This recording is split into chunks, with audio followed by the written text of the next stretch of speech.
Perkenalkan, nama saya Ridho Riyandi. Saya mahasiswa dari Magister Kesehatan Masyarakat dengan NIM 243001 210024. Di sini saya akan mempresentasikan tentang laporan sistem informasi kesehatan, di mana yaitu membahas tentang konsep manajemen data kesehatan, di mana mengenai kualitas data, integritas, metadata, data lifecycle, kemudian data government, di mana dengan dosen pengampu yaitu Profesor Dr. Ari Oktarino, sarjana komputer, MSI. Untuk kualitas data itu sendiri kita memiliki beberapa pertama temuan atau kasus di mana saya mengambil dari data yaitu di puskesmas di tempat saya bekerja adalah Puskesmas Pasar Muara Tembesi di salah satu kabupaten Batanghari.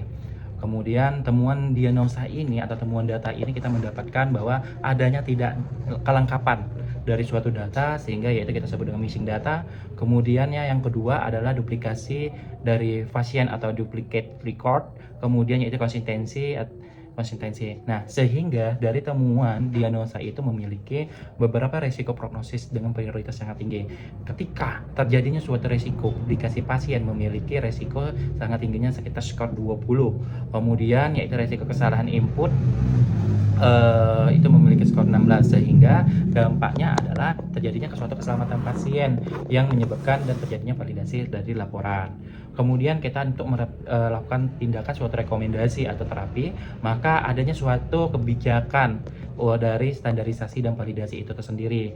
Kemudian adanya SDM, meningkatkan sumber daya masyarakat dengan data steward atau yaitu pada rekam medik atau para pendaftaran dan pada ownernya sebagai pelaku penanggung jawab. Kemudian dengan teknologi kita bisa melakukan master patient index atau MP, yaitu matching data, di mana yaitu terdapat beberapa, salah satu yaitu dampak klinis. Nah, dampak klinis ini adalah mengidentifikasi pasien mustahil dilakukan secara akurat tanpa adanya suatu identitas dari suatu masyarakat itu sendiri, yaitu adanya NIK ya, nomor induk kependudukan, sehingga terjadinya dampaknya sulit verifikasi pasien dan laporan kependudukannya itu tidak valid, itu duplikasi dari pasien atau duplikat. Nah, dari gambar yang kiri maupun kanan, nah dari gambar yang kiri kita mendapatkan bahwa dengan namanya Ridho Riyandi tetapi dengan nomor medik yaitu 001234, dia ternyata memiliki salah satunya riwayat alergi antibiotik. Nah, kalau kita ternyata di sebelah kanan kita menyebutkannya bahwasanya yaitu pasien tersebut kita buat identifikasinya yaitu namanya Ridho R. Kemudian dengan rekam medisnya yaitu berbeda. Sedangkan mereka adalah satu pasien yang sama. Sehingga penyebabnya apa? Input manual tanpa pengecekan dan pasien tidak membawa kartu itu sangat berisiko menjadi duplikasi pasien. Apalagi di dalam beberapa jaringan internet yang mungkin tidak tersinkronisasi.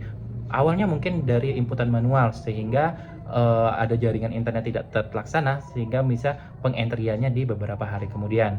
Konsekuensinya adalah riwayat pelayanan terpecah sehingga dokter tidak melihat nih bahwasanya riwayat alergi atau pengobatan sebelumnya pada kunjungan kedua atau selanjutnya, sehingga kalau kita lihat itu kayak rekam medisnya pun tidak terbaca.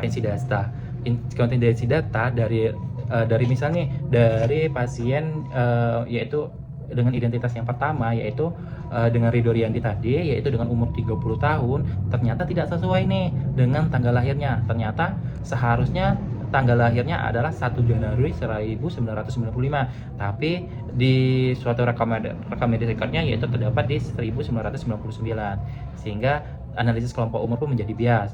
Kemudian pada medical record yang kedua yaitu pada B, itu berjenis kelamin laki-laki, malah terdiagnosa bahwasanya Z30 atau lagi kehamilan, sedangkan itu jadinya miskomunikasi dari antara jenis kelamin maupun diagnosa, sehingga validasi program kesehatan pun bermasalah. Inkonsistensinya yaitu tidak sesuai antara kolom atau antara dokumen pelayanan yang mengurangi kepercayaan terhadap suatu sistem. Kita kata ini dampak dari pelayanan kesehatan pada pasien adalah pertama yaitu laporan bias, klaim dari BPJS dan laporan tren dari penyakit yang tidak akurat yang kita kumpulkan dari ke puskesmas ataupun ke dinas kesehatan setempat. Kemudian continuity of care terputus, di mana riwayat penyakit kronis misalnya hipertensi, TBC tidak terpantau karena data terpecah. Kemudian medical recordnya ada di pada misalnya risiko pemberian obat yang salah karena kesalahan identifikasi. Kemudian keterlambatan pelayanan membuat waktu terbuang petugas mencari berkas dari manual tersebut. Dampaknya adalah suatu kerugian pada keselamatan pasien, efisiensi, dan reputasi institusi dari puskesmas tersebut, dan data governance, di mana prioritas penanganannya kita melakukan penanganan yang lebih tinggi. Jadi saya sebutkan bahwanya untuk duplikasi pasien itu membuat 20 poin, jadi sangat-sangat digambar warna merah. Kemudian untuk kesalahan input yaitu mengalami di sekitar skor 16, data yang hilang itu mengurangi kurang lebih di skor 15. Duplikasi data atau duplicate record sangat resiko tinggi yang harus segera dimitigasi.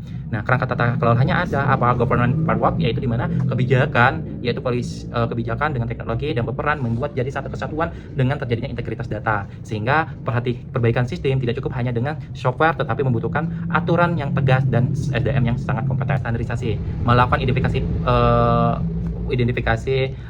pasien, di mana satu pasien satu nomor rekam medis, di mana yaitu wajib adanya link ke NIK. Kemudian standarisasi Neonosa, masih menggunakan kode dengan ICD-10. Kemudian validasi input sistem menolak jika data wajib atau misalnya mandatory file-nya kosong. Kemudian keamanan, larangan atau bersama, share account atau password policy. Kemudian yaitu peran dan tanggung jawab. Dari peran di tanggung jawab ini sangat-sangat berperan yaitu pada di data owner selaku kepala puskesmas penanggung jawab suatu kebijakan. Data steward yaitu rekam medis, yaitu the guardian, cek duplikasi dan validasi itu sangat penting. Sehingga di data dari produsen dokter atau perawat, the creator itu akurasinya data klinis. Kemudian sistem IT, kemudian the enable keamanan dan backupnya.